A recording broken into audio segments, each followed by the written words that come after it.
Today is April 18th, 2021. My name is Enshi. I'm an associate curator at the Houston Asian American Archive at Rice University. Today we are interviewing Echo He in the People of Art Special Collection of the archive. Echo is one who wears many hats, besides being one who makes herself as a hat artist with her own brand, Chapeau Echo, and she's a gallery owner, curator, writer, and art researcher. Thank you so much, Echo, for joining us today. Thank you for inviting me for the oral history interview. Thank Yeah. you. To start, I guess we can start with you coming into existence. And can you tell us a bit about your childhood? When and where were you born? And the household you grew up in? Okay. I was born in Chengdu, in southwest China, but I grew up in a small town that's very close to Chengdu called Deyang. Deyang is an industrial city, not so much art and culture around. My mother is a doctor, and my father works in law for the government. It's a very traditional and typical practical Chinese family. I grew up not with a lot of exposure to art because my city is very small, only two movie theaters, no art galleries or art museums. But I love reading. So my exposure to art and literature mostly from books and films.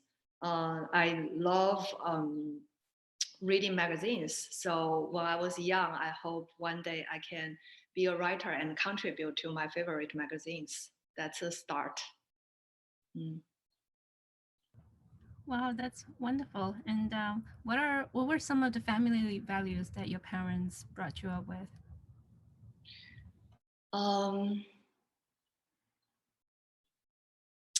I think my family values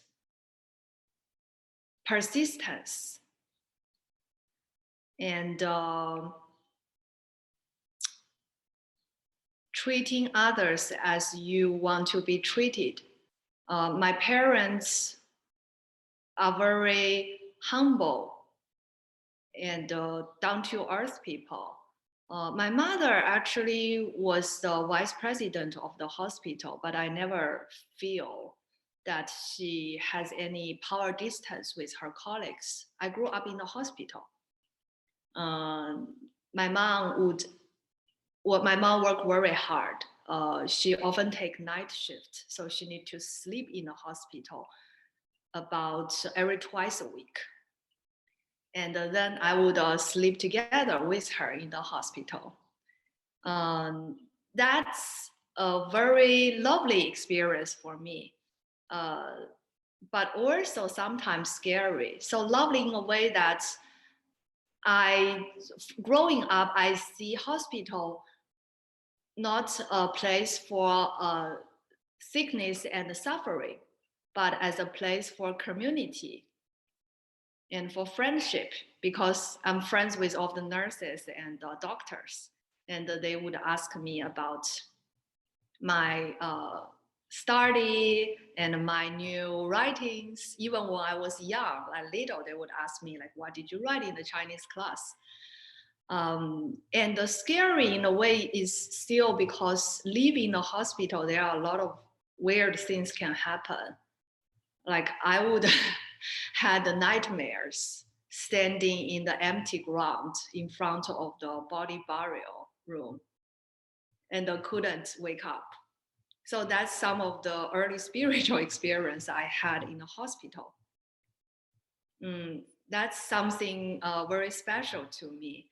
Uh, that carries on to my later experience in art. I'm always trying to find a way that art can help heal people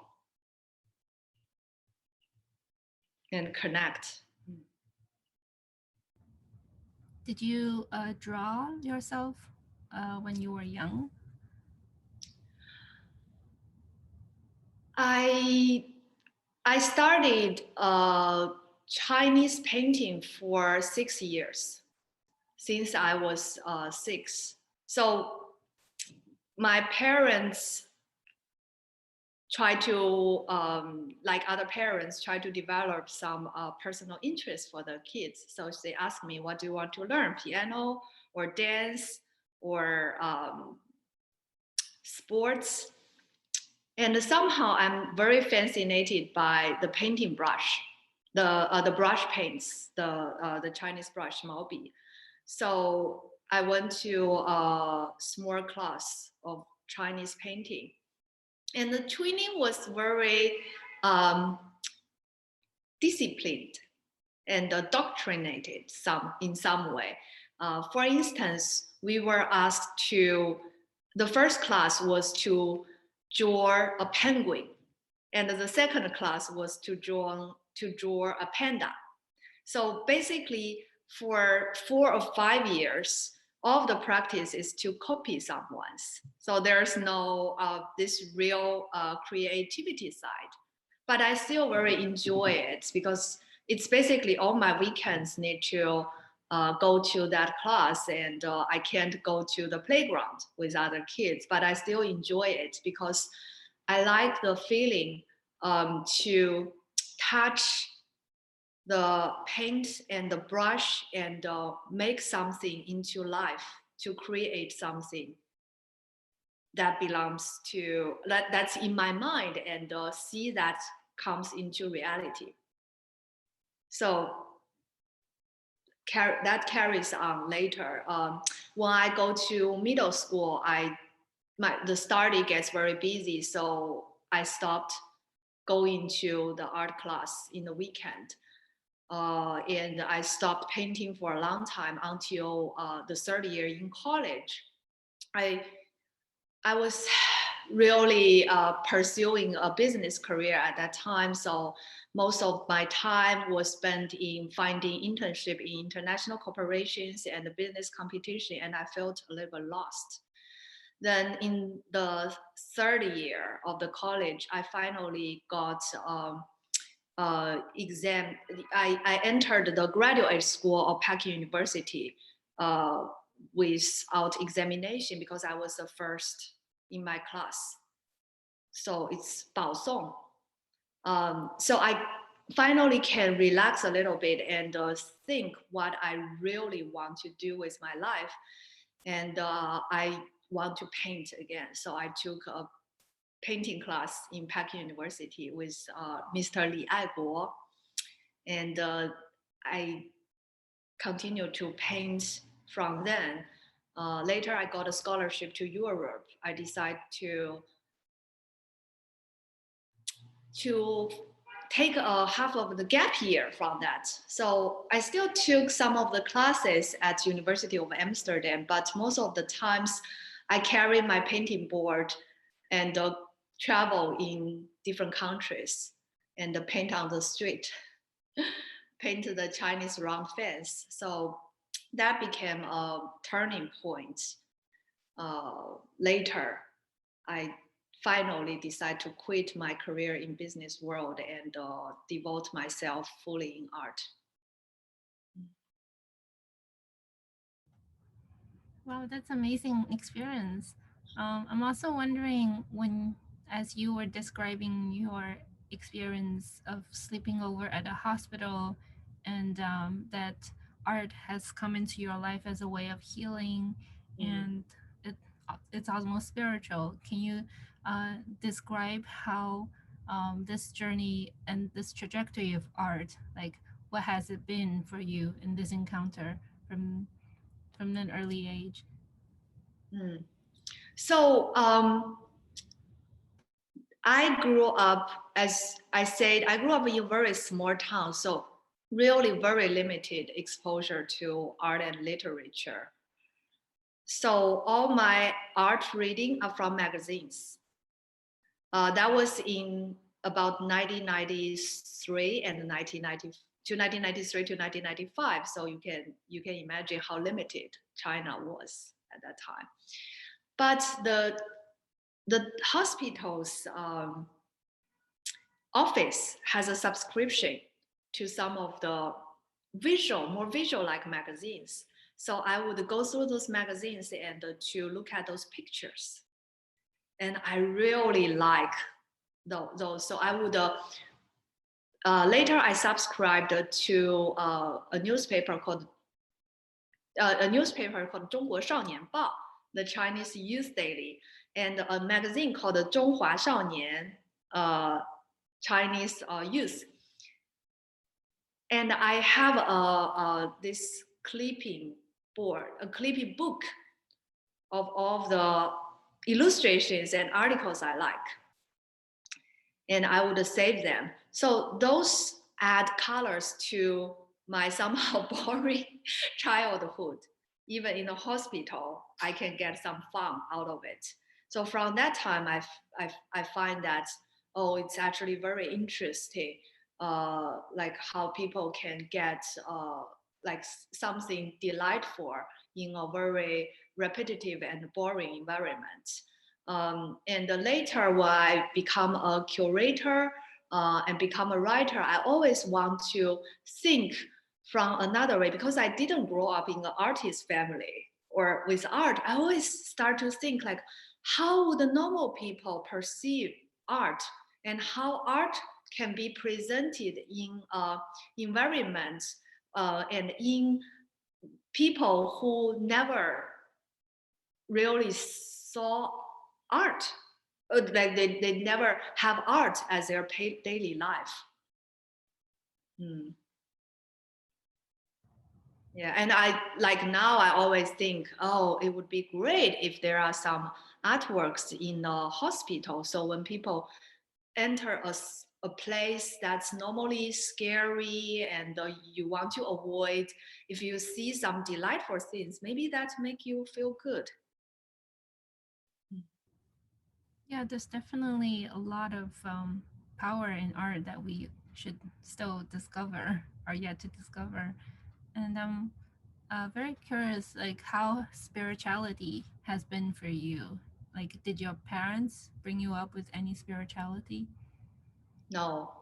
Actually, my my family is a very classic Chinese family in a way that both my parents are Communist Party members. So they are not allowed to have any religious belief or spiritual pursuit other than the loyalty to Chinese Community Party.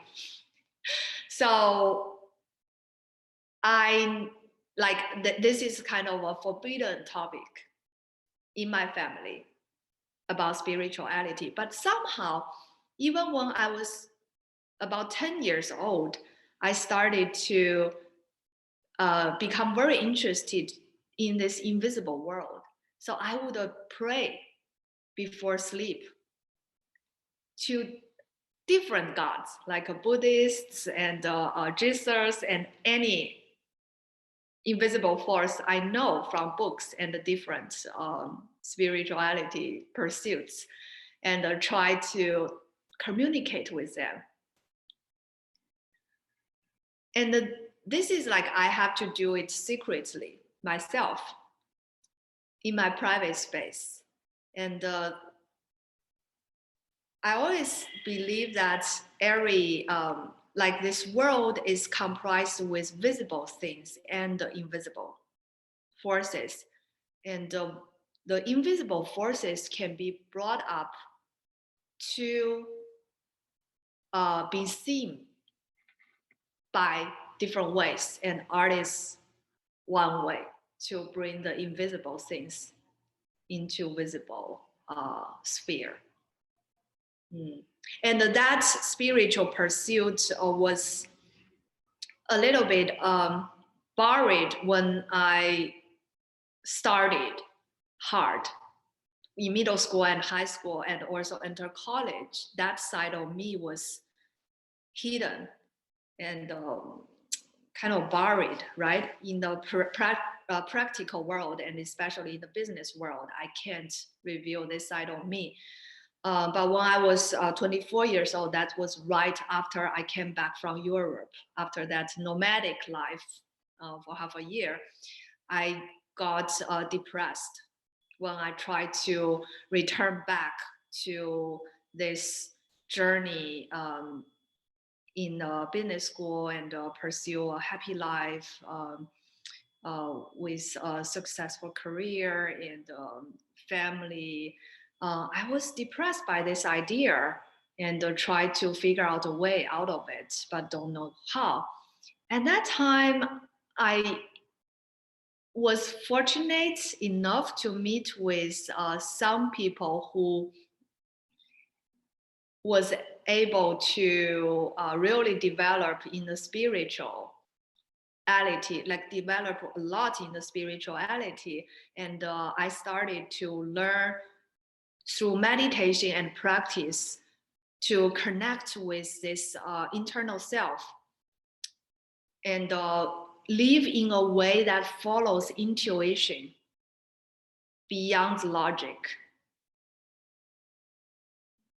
So since the age of 24, I really tried to live a way like that. And later in this past 10 years, there are more and more turning points in the life and very big challenges in the life. And I started to believe this more and more. And definitely think that the invisible world takes a large part in our life. And I believe art is one way to make those invisible world visible.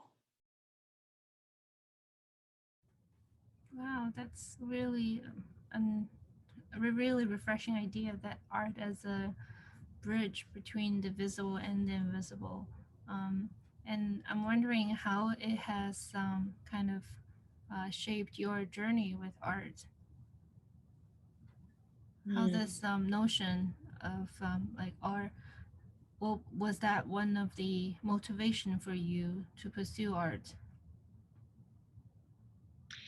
I think when I first pursue art, when I first started to pursue art, like totally give up my career in the business and try to enter the art world, my pursuit was to use art to connect.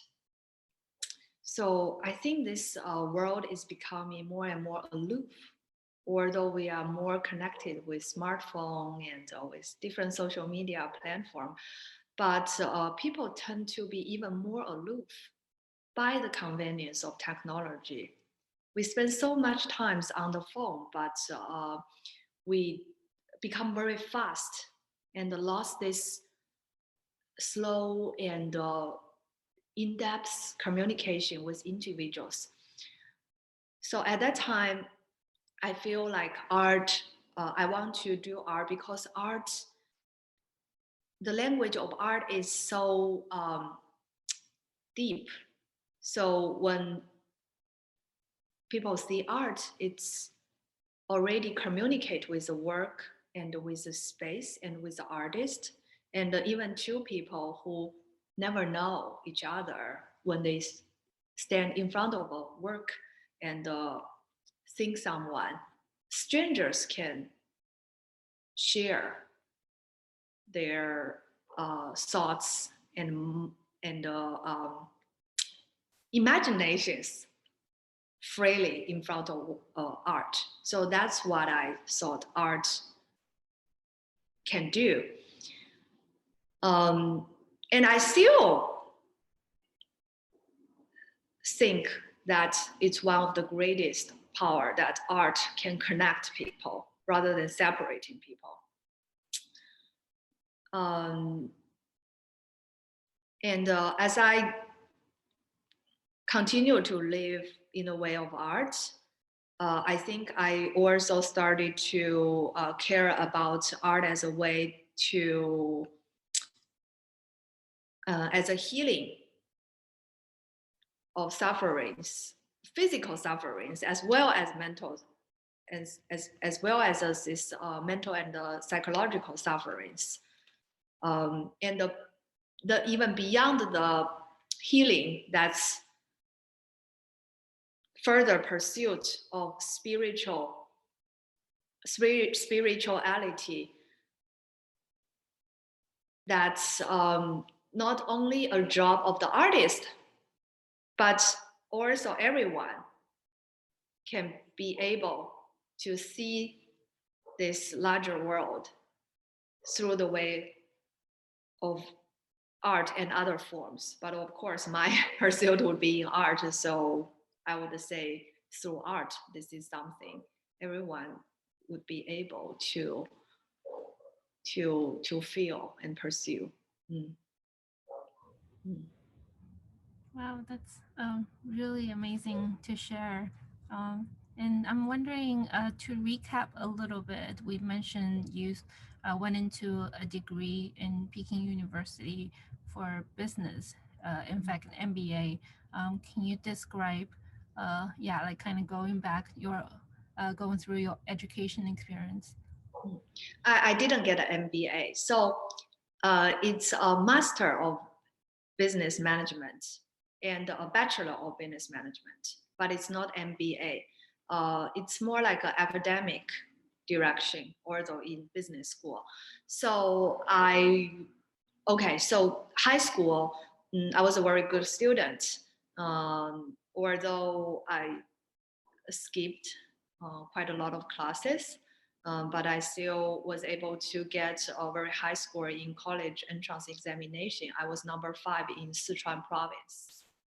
Um, so at that time, I, I got to choose whatever major I want. So although I really want to study archaeology at Peking University, all my parents and parents' friends think that I should pursue a school that admits the best students. Best students mean the students who have the highest scores, so very narrowed definition. So what's the best schools at that time? That's business or law or engineer. But I didn't come from the science background, so I should decide between law and business. Then I look at the curriculum of both schools and I decide I definitely don't want to become a lawyer. So I chose business school because the business school actually has some interesting classes in sociology and psychology. So I figure out if I go to the business school, I can still, one hand, I can meet my parents' expectation, as well as I can pursue some classes that I really like. So I went to Peking University to study business administration in undergraduate with all the very talented students. Most of them are number 1 or number 2 in their province. And I suffered a lot in the first 3 years in Peking University because it was very competitive. And I didn't speak English at that time. I came from a very small city. Most of my classmates are from very good high schools in Shanghai, in Beijing. And I'm from a small city where English is just for college entrance examination, not for or for like daily development. So I suffered a lot when I need to prepare for international corporations interviews or go to the some important competition that I need to I need to fulfill. But I was still able to finally got some good internships in consulting firms like Boston Consulting Firm and in Mercer. And at one time I thought maybe that's my goal. I already achieved. I should continue to pursue. My dream was to work in a big company in central business district area, and I can climb the career ladder a little by little, and finally I have a big office with all the floor to ceiling windows and look out of the very busy city and feel I'm at the center of the power.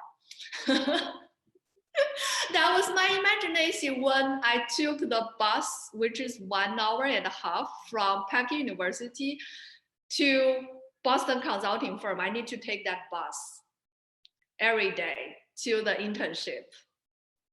1.5 hours for one way, 1.5 hours for another one way, so 3 hours on the way. And I was like very in that bus full of people. I have to be in front of that and think, okay, now I started as an intern, and one day I would be in this top of the building and be in the center of the power.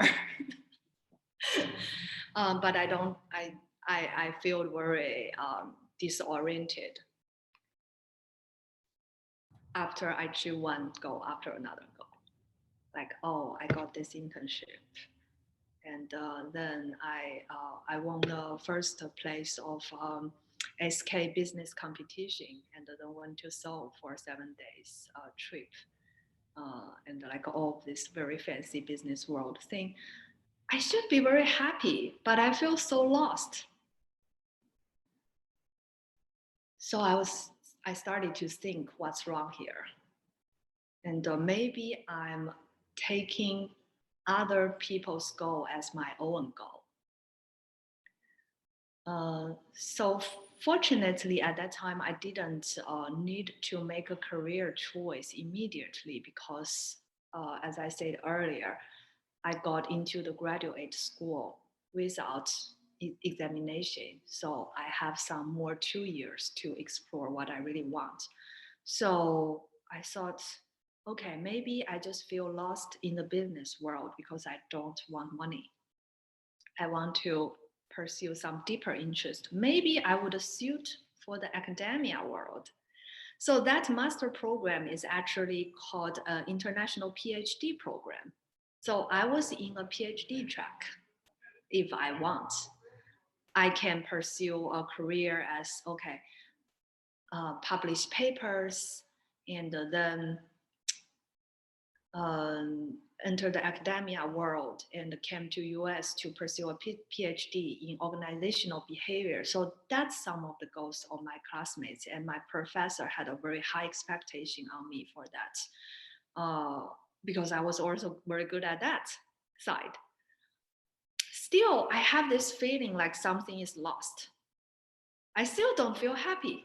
So my happiest moment is that I got the scholarship to University of Amsterdam, and I thought, oh, finally I can just have some gap here. I can just took the classes I want, and in all my spare time I can travel and write and paint, and I feel very happy about that.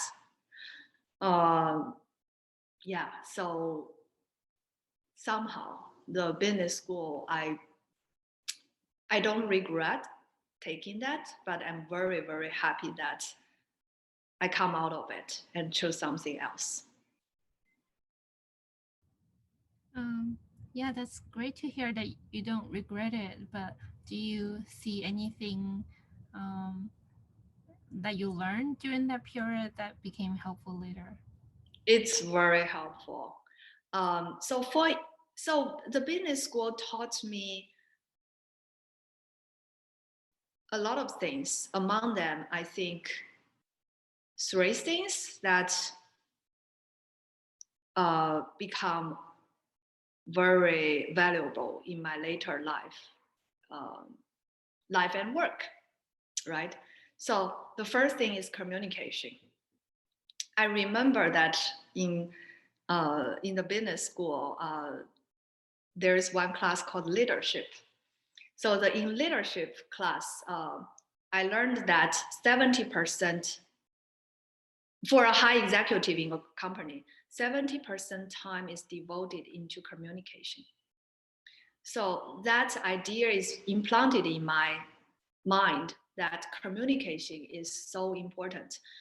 And later in art, I always think how art can effectively be communicated. How you communicate with the artist, how you communicate the artist's idea with the rest of the world, and how when you communicate with the audience, how they communicate with each other. So it's different doors. So this is something from business world I learned. I continue to practice in the art world, but think in a broader way. So I think this is something in common between different two fields. And the second thing is a lot of practical thoughts, like financial planning, how to keep your balance sheet. Like when I run this gallery, my first idea is, of course, support the artist. And then comes, how do you make the gallery sustainable? How can you create some special business model that meets your dream as an idealist, but also makes things work? You can pay the rent and pay the artists and make everyone feel contributing to this community. And those practical issues include accounting, organizational structure, marketing, like a bigger investment planning. All of those things I found later very helpful when I run a gallery, when I manage my hat studio, and when I have a job to support my dream as well as practical things, and to manage a team to work together towards the same goal. The things that I learned in business school came into my mind. And the third, but the last thing, and the most important thing, is a friendship. So business school students, not as we artwork people idealize as people who are just very practical and just want to make money. It's not like that. A lot of people have dream as artists, very creative. So one classmate of mine, her name is Wan Qiaoye. She's now working in Microsoft China to manage the strategy in mainland China, Microsoft. She joined Feng Gallery as an investor and partner in 2016 when we moved to this new space. She's also a writer in her spare time.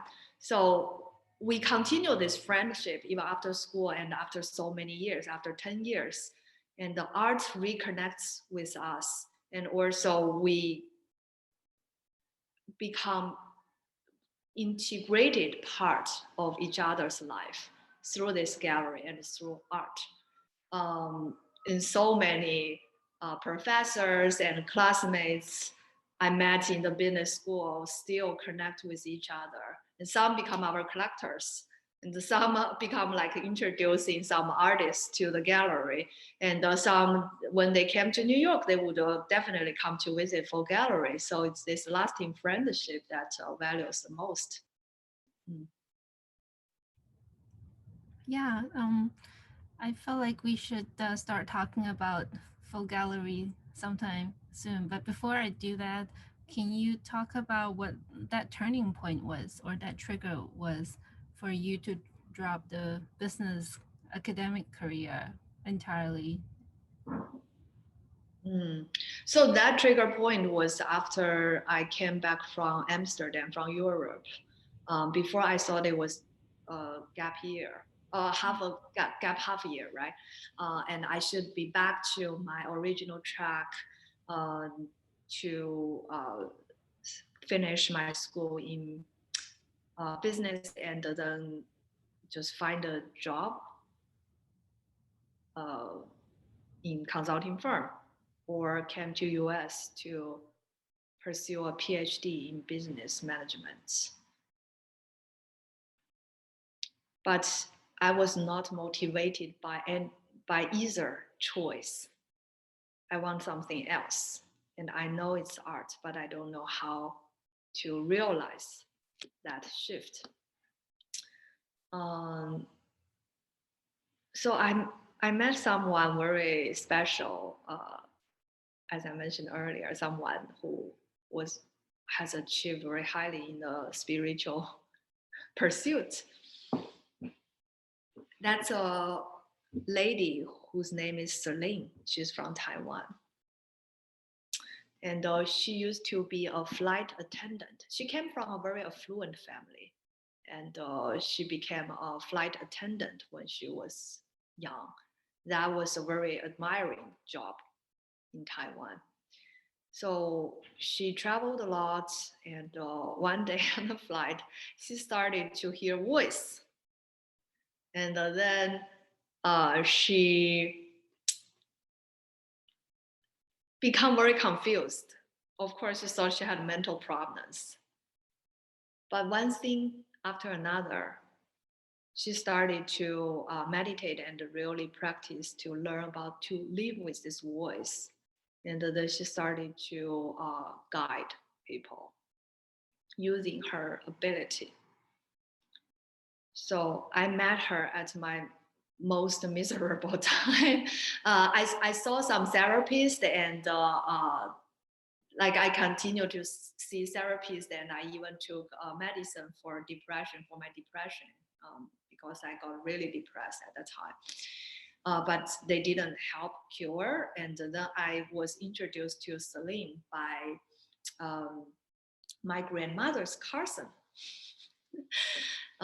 So when I met with Celine, she didn't know my name or any background of me, but she started to communicate with this invisible world and said a lot of things and asked me to write down.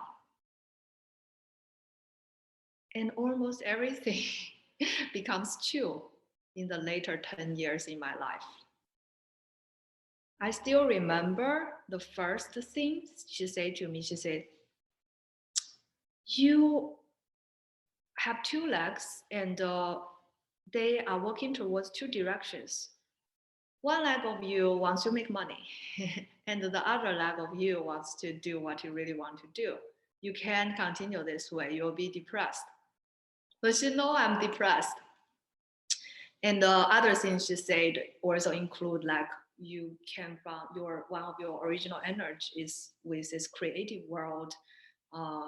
You have the talent for writing and reading, like psychological healing. She said that. And this is your natural talent. Don't waste it. If you continue to live the way you should live, rather than the way you want to live, you'll be miserable. So that meeting was still imprinted in my mind so strongly after even 10 years. So this is one thing that triggered, but also one thing about, and other things make me wonder, I really need to follow my dream. So at that time, I wrote an article called "Looking for the Black Sheep" in the Guanghua Business School. So I describe my dilemma and challenge in business school, and want to see if there are someone else like me who was struggling, or someone who used to struggle and was able to come out of it. I posted it on the social media platform 人人网, which is like Facebook in US. And that one was immediately circulated out very fast. like a virus. So I started to get emails from different people in China and in US, said they have the same dilemma as me. Or some of them became like really come out of business school. Like one, uh, I think one guy, he graduated from Guanghua, but he became a playwright and he want to become a film director. And I think another lady wrote to me, she started a coffee shop in Beijing. So all of those stories. So I feel more encouraged with all the letters.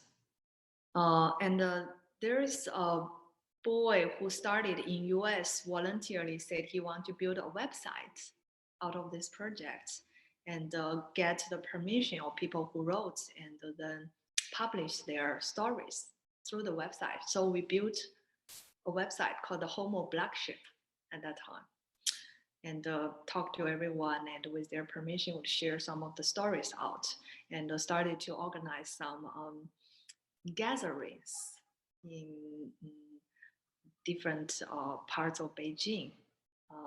Like sometimes we would go to orphanage together. So all of the people who don't know each other, only met online, would go to some place at some time, and then we met all the strangers there, and then go to do some activities together. And after that, one thing, just one opportunities came with another opportunities. I didn't really go through the path like, oh, I want to find someone in the art world and submit my resume and cover letter and find a job. I didn't go through that path. The internship at Pace Gallery came to me. And then I, of course, still like talk to the director at Pace Beijing, Huanian at that time. And she took me to have noodle in a little noodle shop in 798 Art District. That's my first experience with contemporary art, 2010. And that was wild to me, but I really like it. I feel like I can communicate with artists there through their work. And Feng Huanian likes me, so she decided to hire me as an intern. So at that time, I actually had two choices. If I continue to pursue my business career, I should be able to go to a consulting firm, and the annual salary is at least 200,000 RMB, right? About $30,000. And or I take this internship at Pace Beijing, which is actually some pay. So it's not too bad. Feng Huanian actually gave me pay, so it's very nice of her, I think. I work there 5 days a week, so full time, and I got $300 a month. So I decide to go by the second choice, to take that internship at $300 a month. And I want to fully support myself with $300. So I found a basement near 798. I moved out of Peking University's dormitory. And the basement, the monthly rent is 1,200 yuan. So it's about $180. So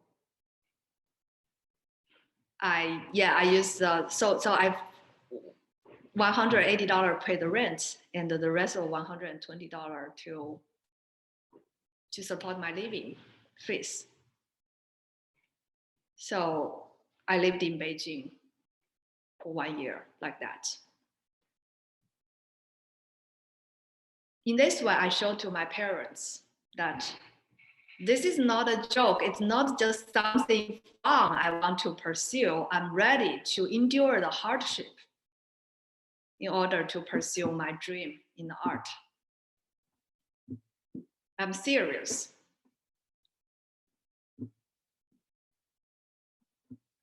So after this 1 year, I finally persuaded my parents to allow me to come to New York to pursue another degree in visual arts administration.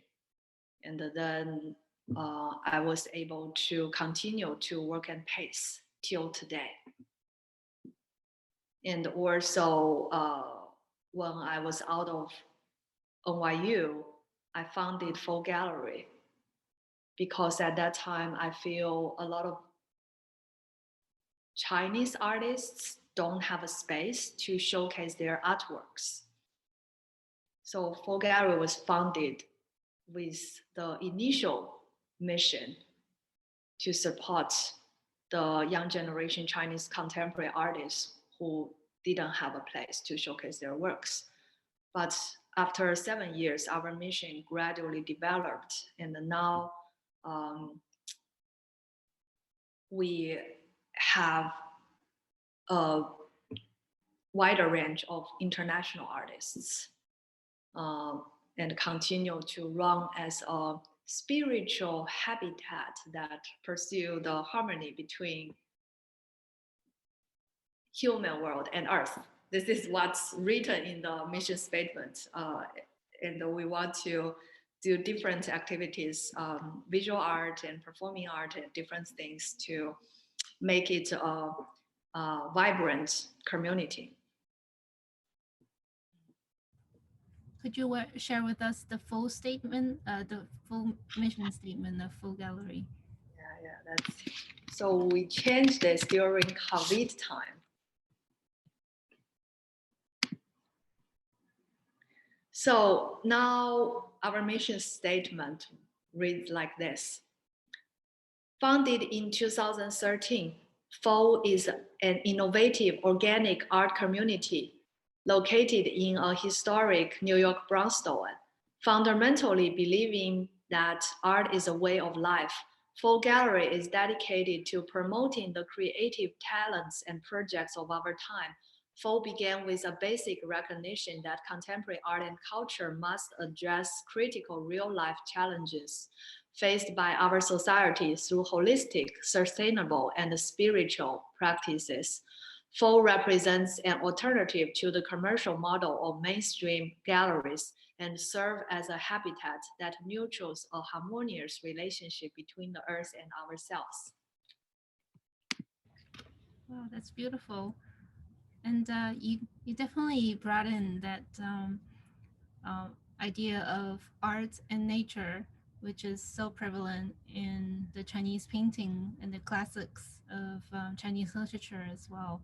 Can you share with us the concepts behind that? That's a very interesting question. So I'm very influenced by the tradition of Chinese landscape painting.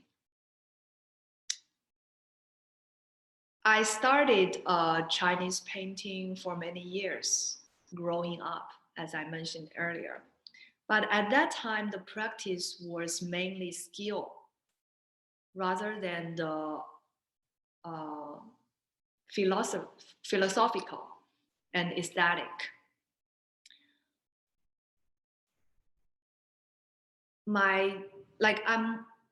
I'm more influenced by the aesthetic side and the philosophical side of Chinese painting after I came to New York.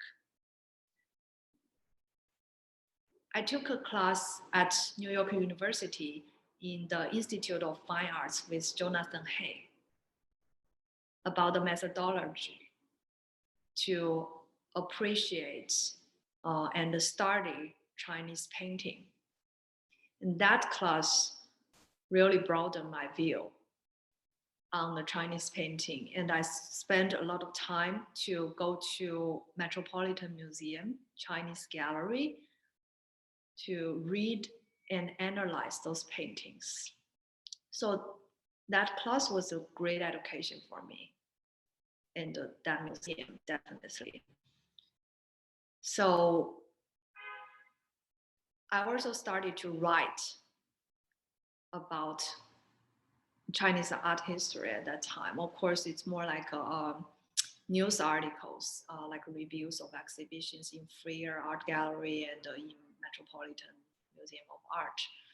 So I become thinking more and more about this relationship and this special, what's so special about Chinese art or Asian art, and what's differentiate that with the Western art. So I think this pursuit of the relationship, this harmonious relationship between human and the universe, is something very special in Asian art in general. In the traditional Chinese landscape painting, normally you don't see the strong existence of human figures. Normally it's like very tiny human wandering in a long scroll and immersed by the natural landscape. Or it's just dominated by nature, no human being's existence at all. However, in Western paintings, you see a very strong presence of humans normally, right? The portraiture tradition and like even in it. Okay, so we say like in Western art, in art history, you see very strong paintings are depicting religious subjects or historical matters. So landscape takes a relatively smaller part in Western painting compared to Chinese art history. Of course, this is controversial, but in Chinese art history, traditionally, there's a thinking that landscape painting is the most intellectual form. It's higher, higher than the figurative painting and the flower paintings, right? So we have this saying, which is controversial, but there's this idea of human is part of the nature, is part of this universe, rather than dominating the nature and the universe. So I think this is a strong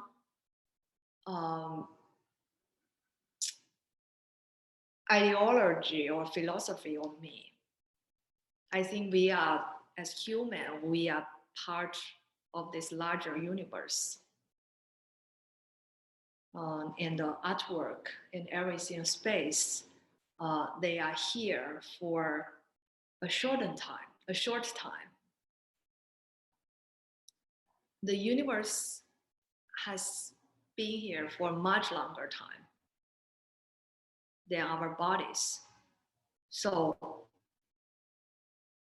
after 100 years, all of us would be gone, but what's left would be this mental pursuit embedded in some object, right? This building is 100 years old. Looking around, what else are 100 years old? Maybe some of the artworks would stay. And if we think about 5,000 years, nothing would stay. So all the endeavors we are doing now, thinking a long time, it's for nothing. Then why we continue to make art to build something from nothing?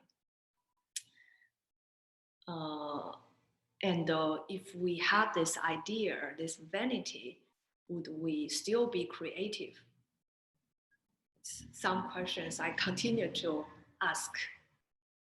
I think this is something related to Chinese painting or Asian painting. I think we go too far, but maybe this provides some explanation to this question.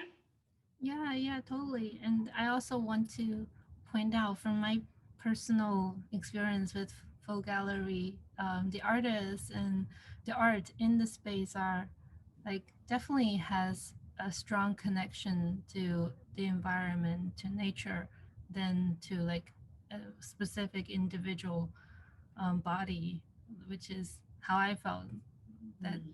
which Yeah, so also, so everyone likes the garden, yeah, also the building, and this old and the natural light. So folk gallery is very different from a traditional white cube gallery. So even though we have this controlled light, which normally works in the evenings, but the space is more lit by not controlled light, but natural light. So you see every artwork is changing all the time. So when I first run this gallery, I think I often been asked this question like, how do you control the humidity? How do you control the temperature? Would the artwork be damaged? If it's too humid and everything.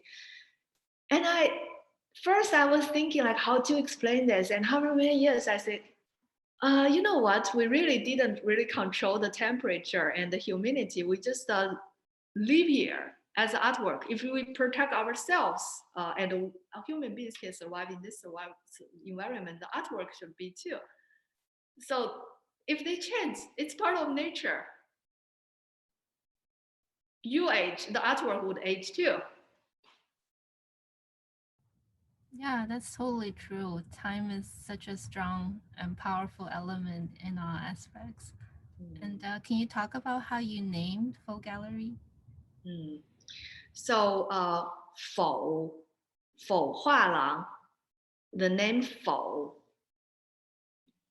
when writing in Chinese is 不 and 口, 否, has two pronunciations. One is 否, one is 皮. 否 means denial and negative.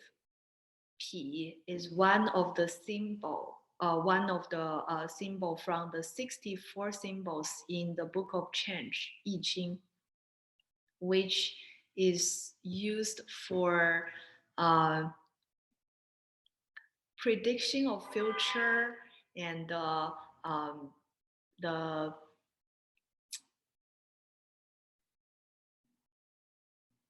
planning for personal life and country life in ancient China. The symbol of Pi is the last symbol of the 64 symbols, and it means the extreme of unfortune, but also the turning point of fortune. So there's a saying of 否极泰来, means the end of Pi brings the upcoming of fortune, Tai.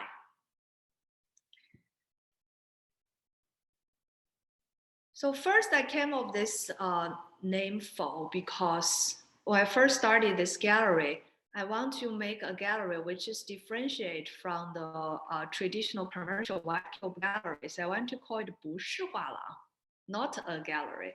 But 2 weeks before the opening, uh, Bai Ming, she was making the art book for us at that time. So Bai Ming said, there's another gallery in Hampton, means not a gallery. You definitely don't want to have the same name. I said, I saw that too. Maybe it's fine. And she said, no, not another gallery with the same name in New York. And I said, fine, we'll think about another name. So 2 weeks before the gallery opens, right? I had a dream. And then when I woke up, I think, oh, 否 is an interesting word. It means 不是, but it also has this 皮, like the end of the unfortunate and the common with the fortune. So I said, oh, 否 is actually an interesting name. Let's look at FOU. So I realized that this word means similar meanings in different culture. So in Japanese, 否 is the same feel, is same meaning, denial, negative, and the FOU in French means drunk. Oh, sorry, means crazy. And in Scottish, it means drunk. So the same feeling, like wild, drunk, negative, but maybe the turning force of the positive and fortunate things. And also, I like when you write the gallery's name, Fo, Bu and Kou means not speaking. So it's very silent, quiet.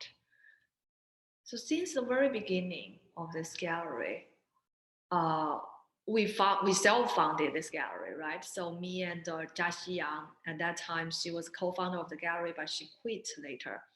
We each of us put $600 as the seed money of the gallery, uh, and we don't have the money to do marketing. We use all the money, $500 to publish the artist book, and $200 to buy the shelves to in-store for the show, and I think $100 for opening because we made all the cookies ourselves and drinks. So in this way, we don't have money for advertisement or marketing. We have to operate ourselves. So Bukou also things we acquired, and we kind of just want to do these things. And people who feel connected would come here. So we don't want to, just stand in the Times Square and holding a board to say, like, come to the gallery. But we want to be here very quiet and let people um, who feel connected come here themselves and feel part of it. You can in that way too, remember? Mm.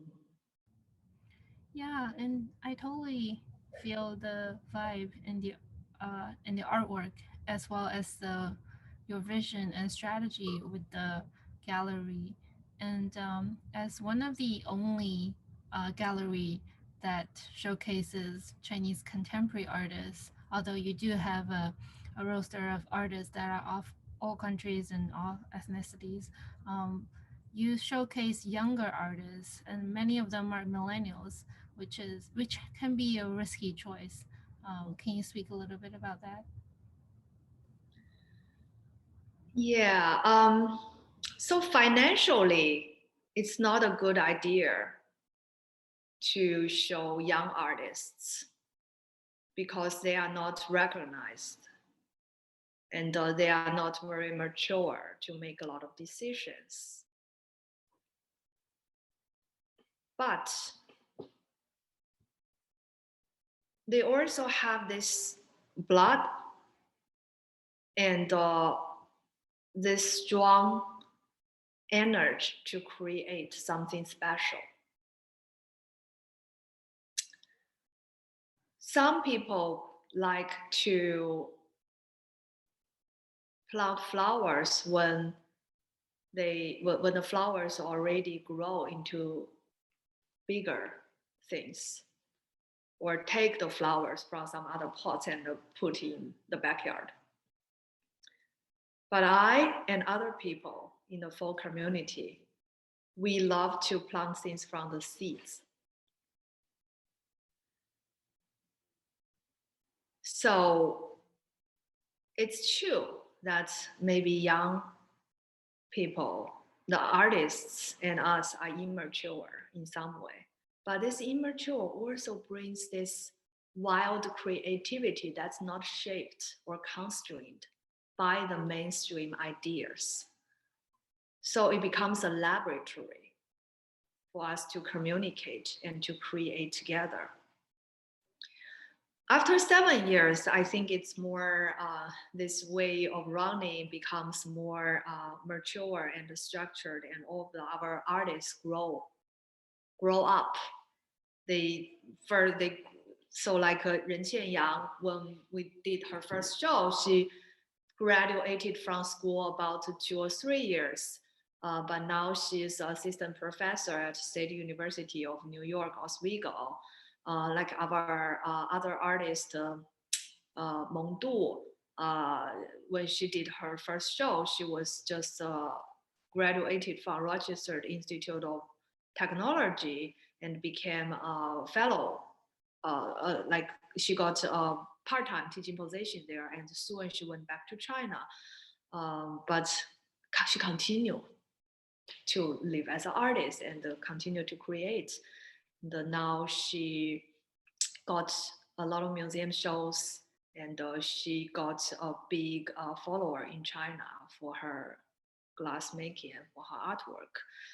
And Liu Chang too, she just graduated from NYU, and she did her first solo show in this gallery. And later she moved back to China, and now she teaches at NYU Shanghai. And she just had her first her solo show at A4 Museum. So of the different artists, they grow up, and the gallery is growing this way too. So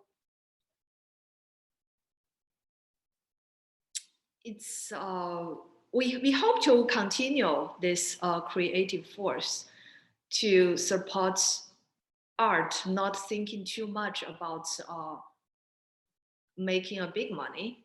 I mean, of course, we need to financially support ourselves and support the artists, but it's not the priority first pursuit. Otherwise, we lost this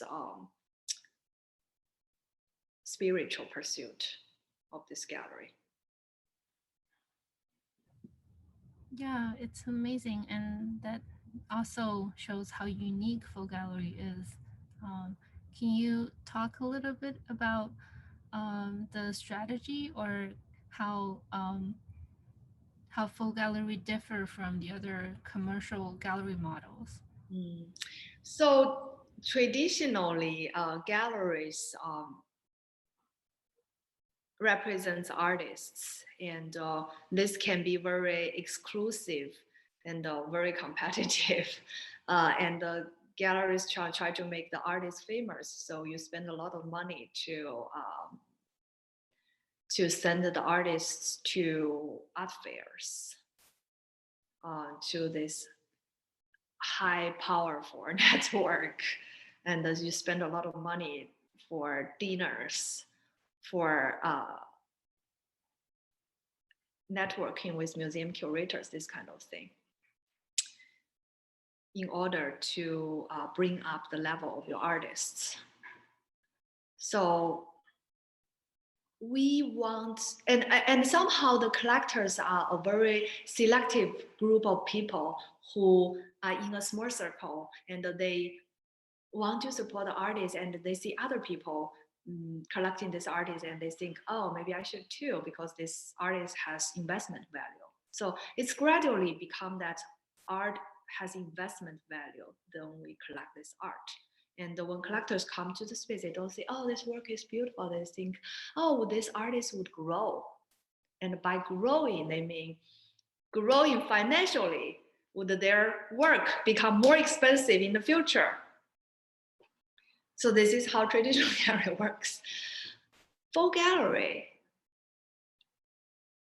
it's still, we support ourselves largely by selling artists' works.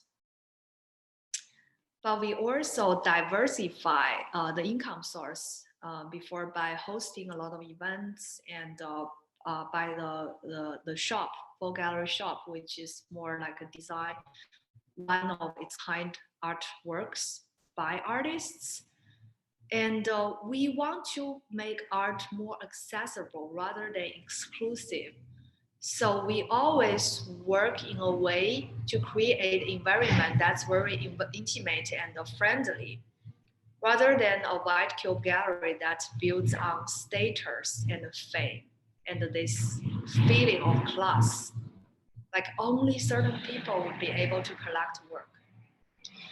Folk galleries collector really vary range. I helped a lot of collectors collect their first artwork in their lifetime. Our youngest collector was just born last month. So that's Michelle's second daughter.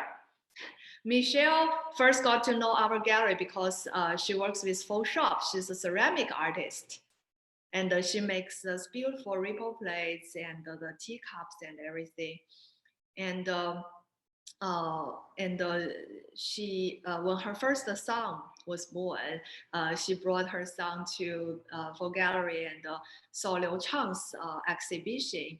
And Liu Chang made the 24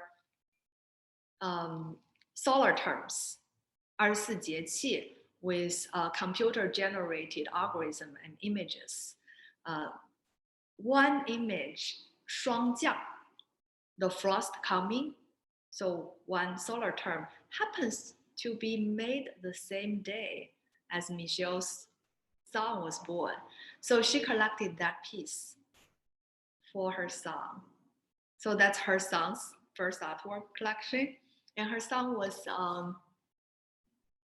about 10 months old at time. So later we said, Michelle, you know, this record can't be beat. Then Michelle was pregnant again. And this time she said, I need to beat my record. I need to acquire a work for my daughter. So when she was still conceiving this daughter, she saw Dumong's new work with this girl reading a book, the glass work. And the Dumong will make 6 works with the same mode, but everyone should make based on the person who acquired it. So it's customized, dimension variable. So Michelle acquired one for her unborn baby. So I said, it's perfect. It's an unborn artwork for unborn girl. So I think we are often asked like, oh, are you a nonprofit organization? We say, no, we are a commercial gallery. But people say, you don't feel very commercial. I say, why commercial gallery? Just need to feel very commercial. It's it can be an art community, and you can know that not like even you are a commercial gallery, you can operate in a way that's that use art to do good things and to connect. And all our collectors feel they are not only buying a work, they are supporting this community and supporting this artist.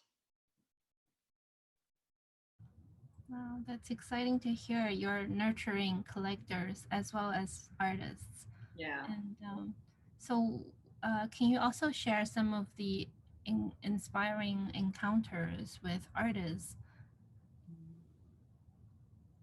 Inspiring encounters. Or one of your kind of most memorable experiences of a studio visit or meeting an artist and ended up representing them in your gallery, or simply a most profound experience of art?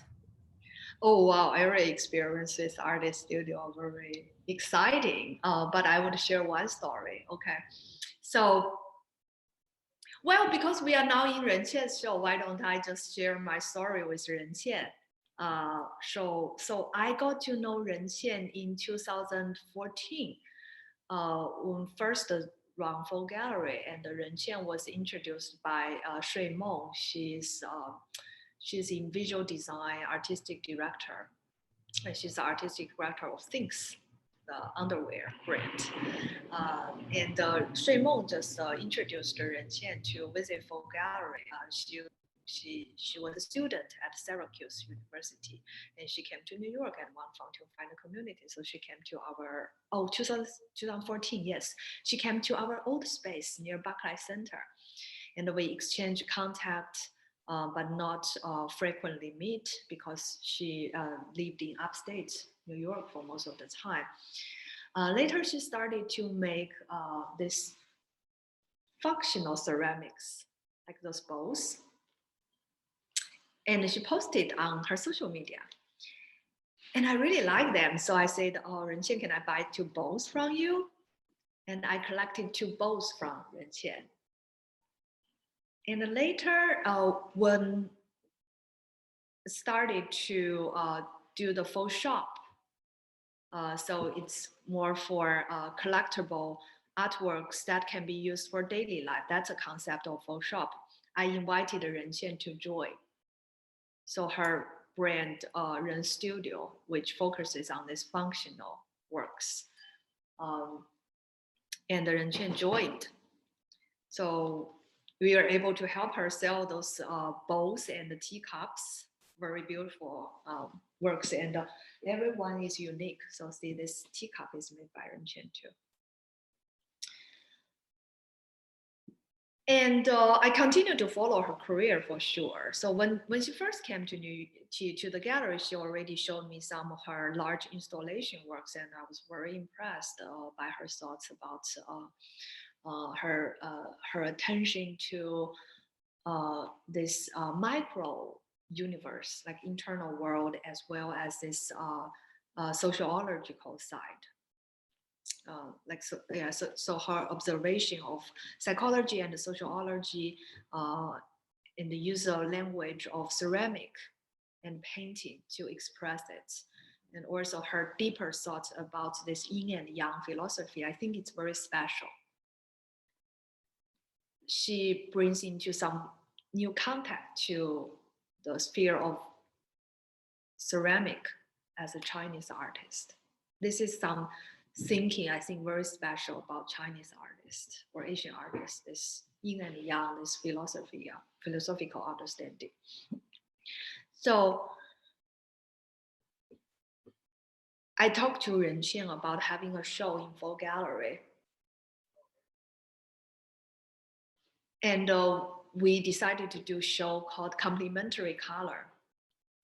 So complementary color are the contrary colors in a color wheel. So like red and green, blue and orange, this 180-degree contrary color. So those seem to be the most contrasting color, but also the most harmonious ones, because only when complementary color are mixed together in certain proportion, they produce gray color, or when the light mixed together, they produce white light. So it's kind of like this yin and yang, the most contrary forces come together, become the most harmonious. Kind of like 否极泰来 too, for gallery's name. The end of our fortune becomes a turning point of fortune. So that's her first show in the gallery. And that show didn't sell at the show immediately, but later gradually pick up, and collectors found her and sold the works, some of the works. And but like sales is never the main focus of the gallery. So anyway, so we continued to work with her, and I curated her show in Shanghai when she went to Jingdezhen to make a group of ceramics and paintings.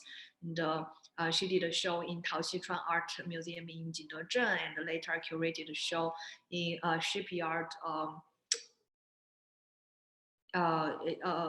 Shipyard 1892. That's art space converted from an old shipyard building. And then her third show, and this is her fourth show in the gallery, we became a relationship. It's more than gallery and artists. It's more like a friendship. It's basically all the relationship of full gallery artists are like that. So Renqian is the first. So when my husband passed away, Renqian took days off from work and came to New York to stay with me 1 week, to sleep in the gallery, just to go to different places with me.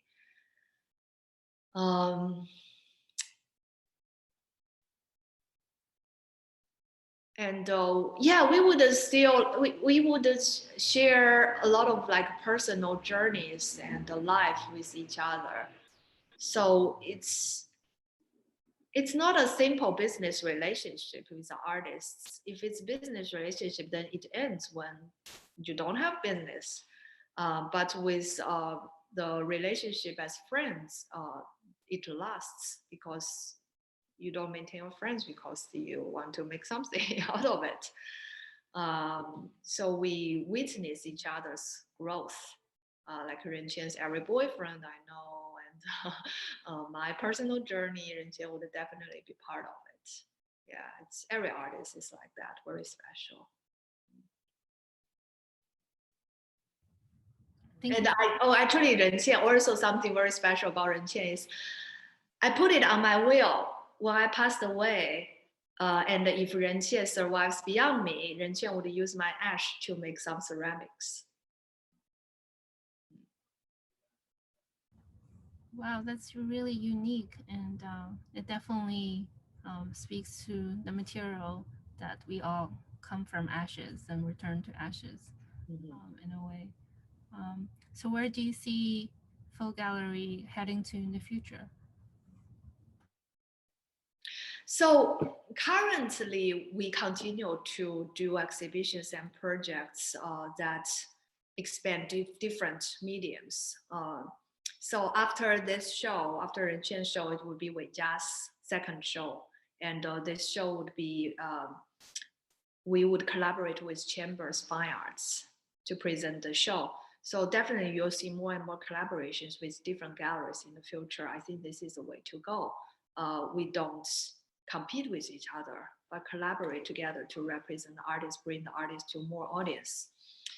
And after that, it would be a special immersive theater that me, Yezi, the florist, Chloe, and Ling and Chika, basically different artists work together to create an immersive theater using folk gallery and the story here as a background, and use the hats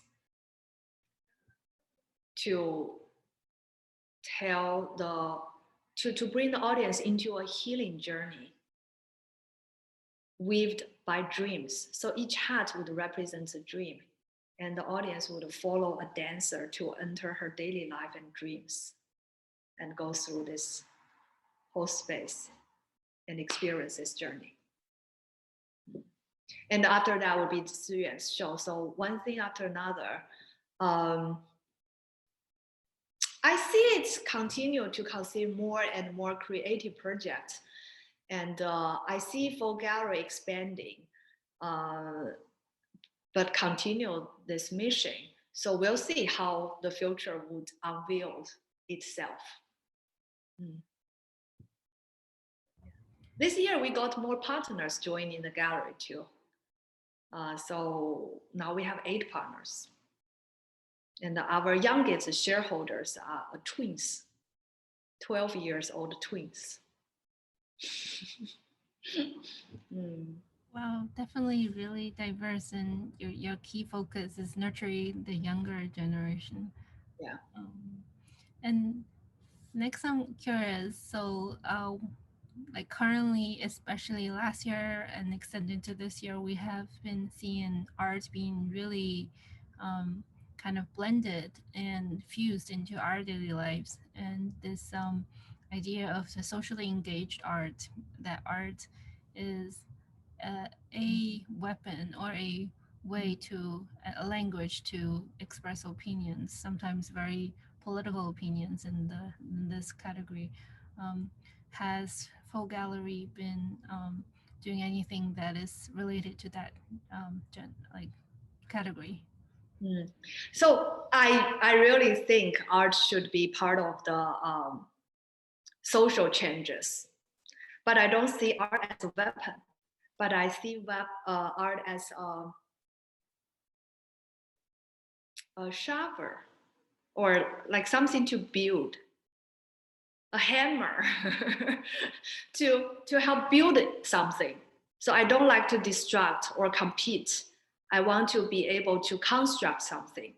So I see art in this way. Last year, when the pandemic first started,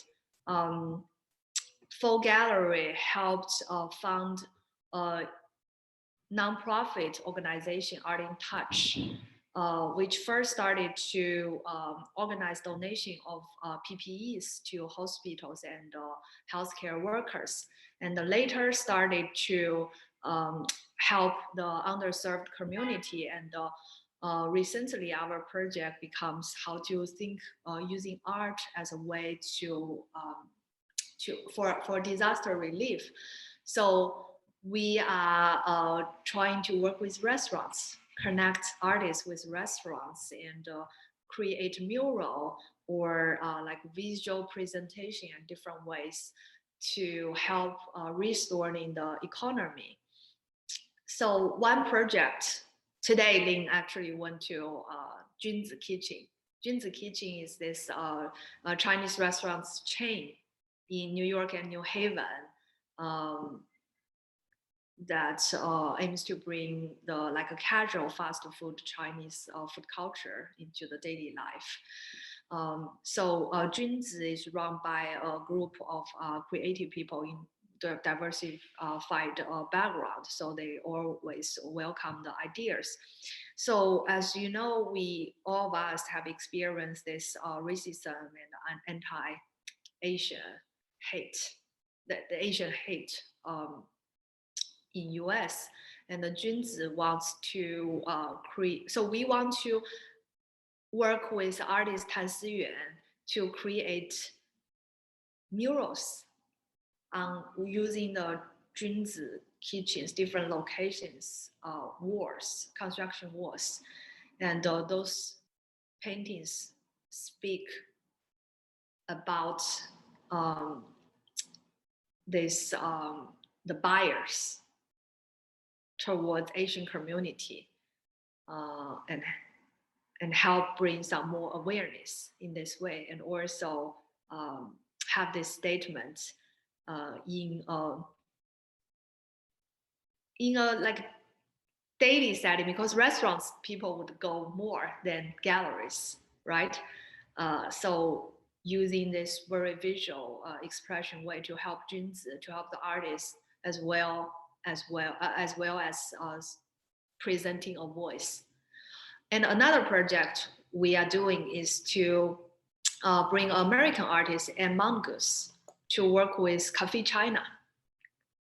So it means new restaurant Cafe China is going to open in the midtown. So Anne is creating a special mural in the sidewalk of this gallery to make us installation that speaks about the Chinese cuisine and the gardening culture. And that will be part of the opening of this restaurant and help bring some people who are interested. So this is a larger project. We want to work with more restaurants. Some of them are Asian, some of them are non-Asian, but it's basically build this creative, bring the creative force together to help restoring the economy. Well, that's empowering to hear that you're so kind of engaged in the community, as well as being given voice to the Asian American community. Can you talk a little bit about your perspectives of the Asian American art world in New York or in the US in general? Yeah. Do you think Asian Americans or Asian artists, like Asian from Asia artists, are like being fairly represented in the American art world? So it's definitely not, especially Asian American artists for a long time are very underrepresented because they are marginalized group. They are not Asian artists because they live here. And they're not often considered as Asian artists by curators because they live in US. They don't live in China or Japan. So when the museums here want to find some Asian artists, they go to Asia, but they overlook the artists who live here. I see this situation changing little by little, and hopefully this movement, the API support movement, can help. And I do see more and more galleries and museums start to pay attention to this special group of artists. And I think it's definitely a very good thing. Um, Before we had this joke that Chinese artists had to live in China to become a Chinese artist, like us, you, me. We are not considered as a Chinese artist or curator because we live in New York. So when any museum want to do a China show like Guggenheim, they do a post 1989 exhibition. They go to China to find artists. They never connect with Chinese artists who live in New York, but their work actually reflects the reality in China. So we said we are living in a world that's not constrained by geographic sphere, but actually it is, and it's in a very weird way. Like the curator of those shows would fly to China to find artists, but they don't travel to Brooklyn to meet with our Chinese artists here. I see it changing. I hope it's changing. Yeah, because definitely it's not fair to overlook those artists who are very talented and work locally. It's just And strange, right? You spend 1 million budget to ship some works from China to US to put in a museum, and you don't spend $1,000 give to artists here, and whose work is reflecting the same issue. yeah, there's definitely an interesting connection between Asian artists and Asian artists in Asia. And how do you think these two categories of artist communities differ and connect? Well, I don't think there's like a differentiation or connection. I think everyone's personal background contributes to their artwork, um, because when we look to the nature of the work, it's still the artist who can express himself or herself um, deeply and to connect to the root would create the most powerful works. So I see the artists here, like who grew up in US and who grew up in China. Definitely, they grow up in different backgrounds, and their work uh, differ as they saw this world differently. Mm, so you can see this work is more American or this work is more Chinese, and it's I don't know. It's not very fair for me to make this judgment because artist is artist, um, and also I see this dimension gradually blurred because more and more um, people who were born in China came to the West world in a relatively young age, or people who were born here go back to China too. So frequent travel and this online exposure, cultural exposure, definitely change our perspective of the world and change the way of creation. So hopefully, when we see artwork in the future, we don't ask if it's by a Chinese artist, by Chinese American artist, or American artist, but just by an artist who share his or her special perspective about this world. Yeah, that's totally true. I've always encountered that myself and question, is it okay to address an artist from as like with race or with country of origin? Um, and in terms of curating side, what kind of say gender or racial device you see in the curator field? Oh, interesting. I definitely meet with more female curators than male curators, but maybe it's just my network. Yeah, I definitely meet more female curators than male curators. Um, Yeah, thank just you. Thank you just for yes. sharing that. Yeah. And next next, I guess, moving on to your artist hat as a hat artist and a hat maker. Oh, let me bring some hats then. Yeah, sure.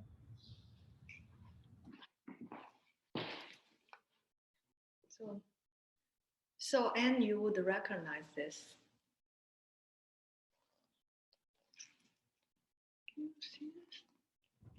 Wow, that's the little fox. Yeah. Wow.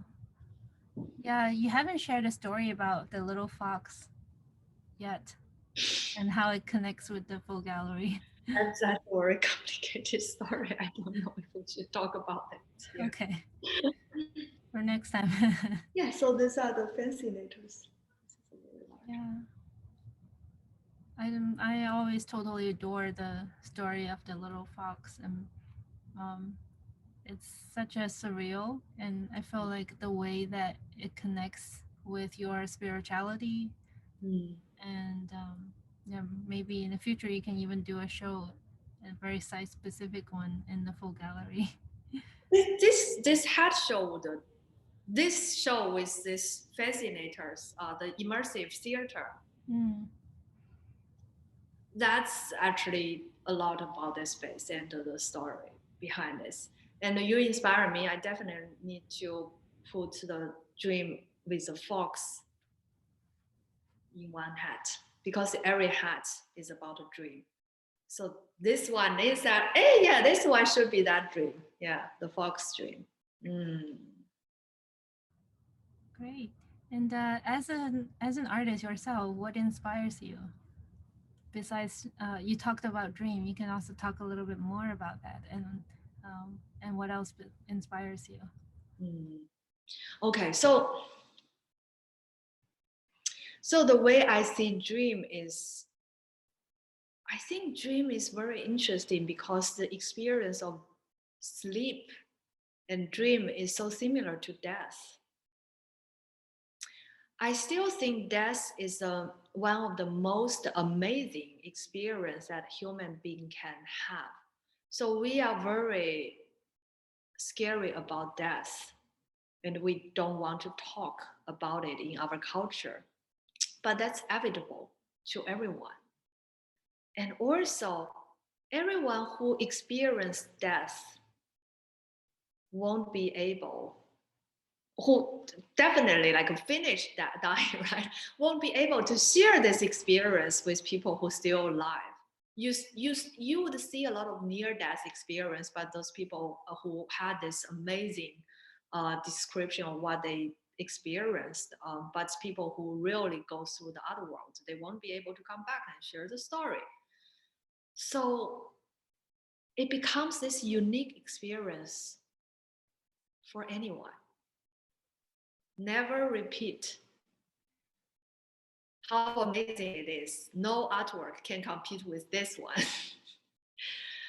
We talk about experience art, experience economy, but no experience is more challenging than death. And when you die, you don't remember anything and you can't come back. So this is very similar to sleeping when I think about that. So when you sleep, everyone needs to sleep and like everyone would die. So everyone would need to sleep. And when you sleep, you can't remember consciously what happened in the daytime. And dream bring you back to some of the reality, but also something beyond. It's said that if you practice, like in a lot of religious belief, right, in Buddhism and everything. Oh, sorry, not every religion would believe in the afterlife.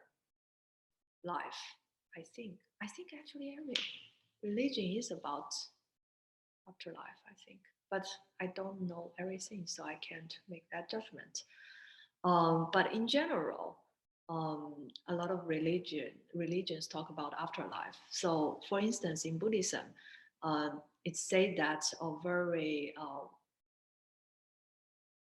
experienced practitioner would be able to be aware after she or he enter this world in beyond and choose the way to go in next life.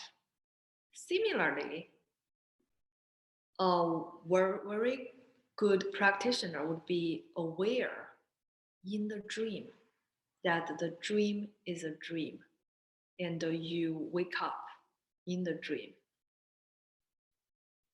It's similar to an experience to wake up in a death and realize that life is repetitive and recurring pattern. And you can break this pattern when you realize it and grow out of it. So I think dream can teach us so much things. And I do think dream is a very large part of my creative, the source of my creative energy. And I hope I can dream more. Recently, I don't have these very wild dreams, but I do think if I leave more empty space and more time for meditation and practice, I would be able to dream more. Mm. But this new performance is a lot based on dreams. Mm. Thank you for sharing that. That's such a beautiful way to express dreams and um, how close to death it is. It's actually the first time I heard of such interpretation, but it's definitely an interesting, very very thoughtful way. And next, I'm curious about your curatorial and writing practices. What are some of the ways or the approaches you realize a vision, or what kind of research you do in terms of writing about an artist? Mm, yeah, writing about the artist. So normally the artists I write are the artists I know, like nowadays, right? So in early times, I wrote most of the. I like to write reviews about exhibitions in different museums and galleries. Nowadays, most of my writings are about artists I know in real life. So definitely, I would read the previous writings, the artist's works, and I would also hope to have an interview with the artist to understand the ideas behind the new works in writing or in like a real life oral speaking.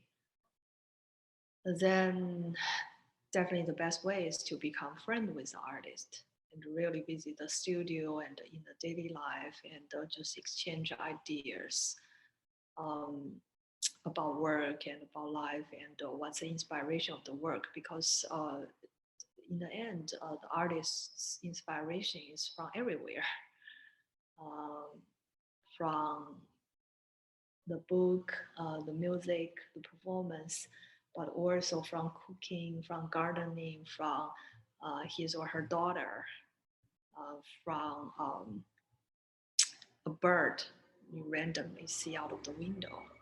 So I hope to know about those in order to write something special.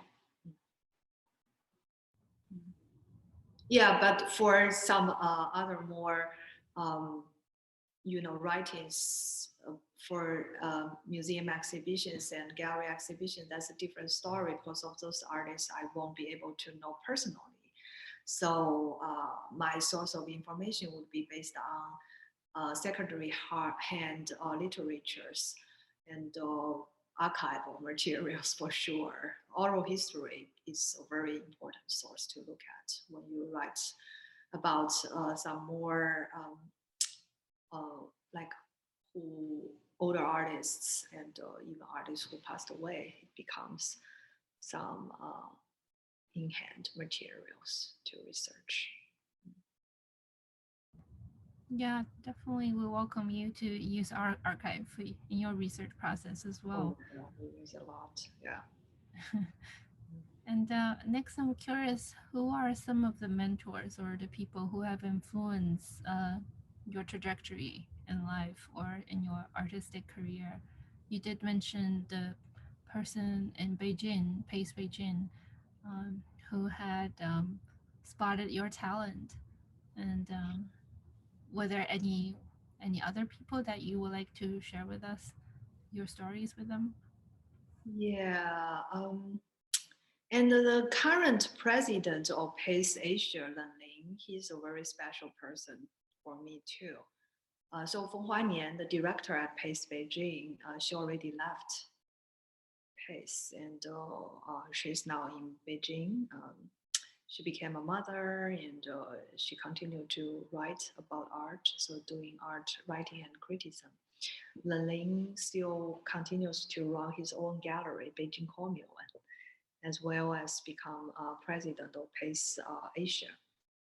Um, so Len Ling is a very interesting person. He showed me the way of how you can be different roles in art world. You can be an artist. So he is founding member of Plate Share Form 政治纯形式办公室 artist group with 宋冬、肖玉、刘建华、Len Ling. um, and you can be an artist, you can be a curator and art critic and gallerist for sure. So he showed me the possibility to be different creative types in the art world to balance the different roles. Of course, he's much higher than me, but he also teach me how to respect artists, how to really put all the thoughts in the artist, and be a person with integrity in the art world, because this can be a very a world with a lot of power and money. It can be very dirty and messy, but Ling is a very rare people with integrity. So I'm very glad that I met with him and learned from him in the very beginning of the career. And of course, Pace New York, Arnie Glimcher, the founder of Pace Gallery, and Mark, the current CEO, Arnie's son, they are all role models. Pace Gallery still puts artists' interest in front, like artists' interest first, ahead of everything. That's ideal. Still moves, I think anyone wants to come to the art world. Yeah. And I'm very where I always find something new to learn when going through the archive and the massive library of Pace. Because I work in research and archives, part of my daily responsibilities is to manage the library and the digital inventory and archive. And I learned so much by the readings over the past 10 years about artists, their work. So every day something new. That brings me back to my memory in the hospital. So remember I told you about the magazines that I can only find in the hospital.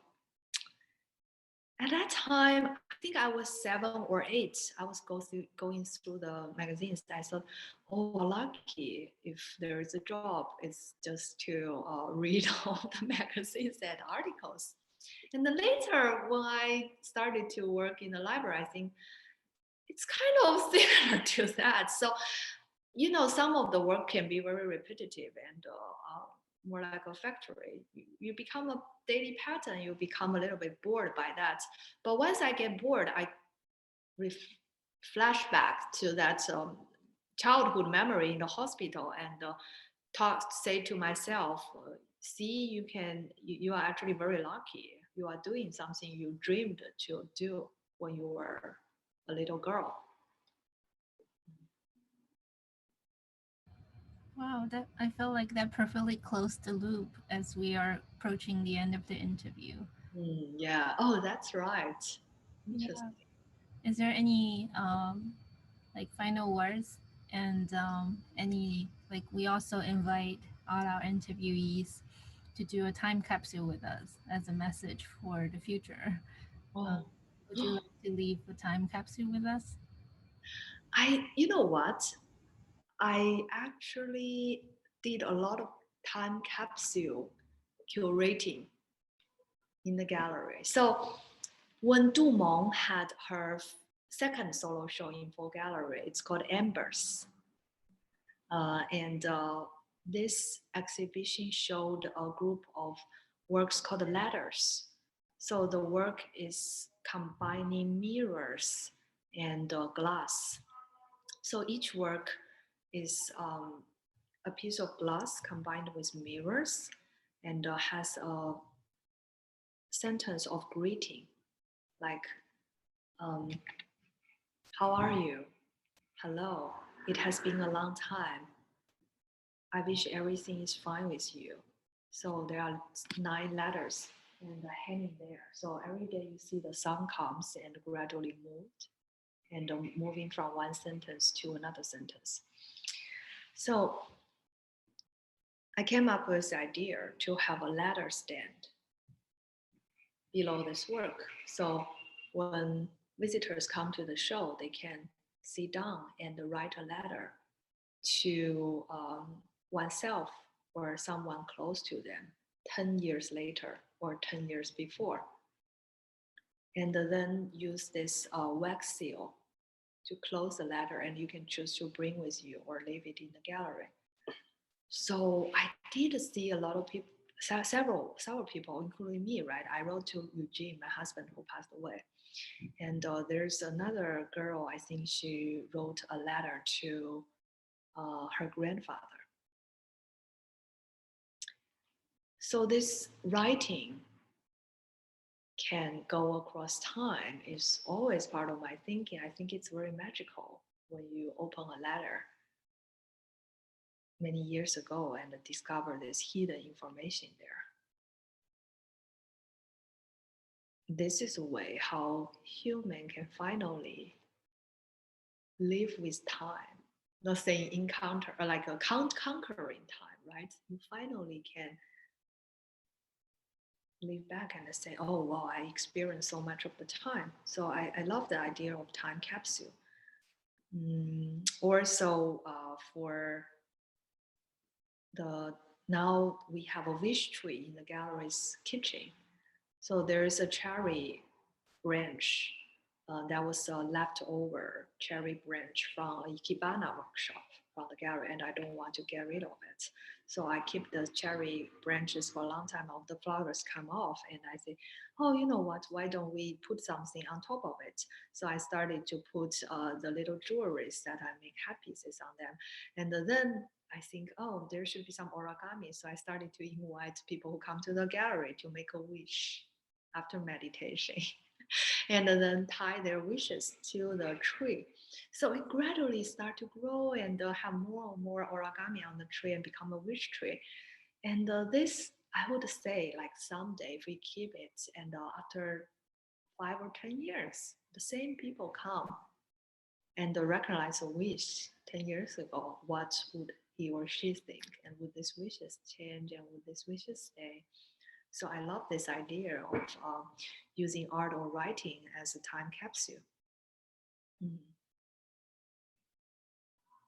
So yeah, so as back to your question about the time capsule, I think after 10 years or 20 years, when I came back to see this message, would Facebook and Instagram still be around? I don't know. Um, but I hope when we both look at ourselves and we think in nature we are still the same person and we still pursue the art and creativity that we believe truly from our heart. Yeah, that's beautiful, and that actually reconcile with the Chinese idiomatic expression "不忘初心." Yeah, yeah, yeah. So like it definitely reconciles with that. That's truly beautiful. So hope we can still be 中二少年. Yeah, I Yeah. yeah, I feel the same. Thank you, Echo, for yeah, all your work and your passion and your time with us in contributing to our archive. Thank you for all of your time and passion too. We meet because we are the same kind of people. And thank for Feng Gallery to bring us together.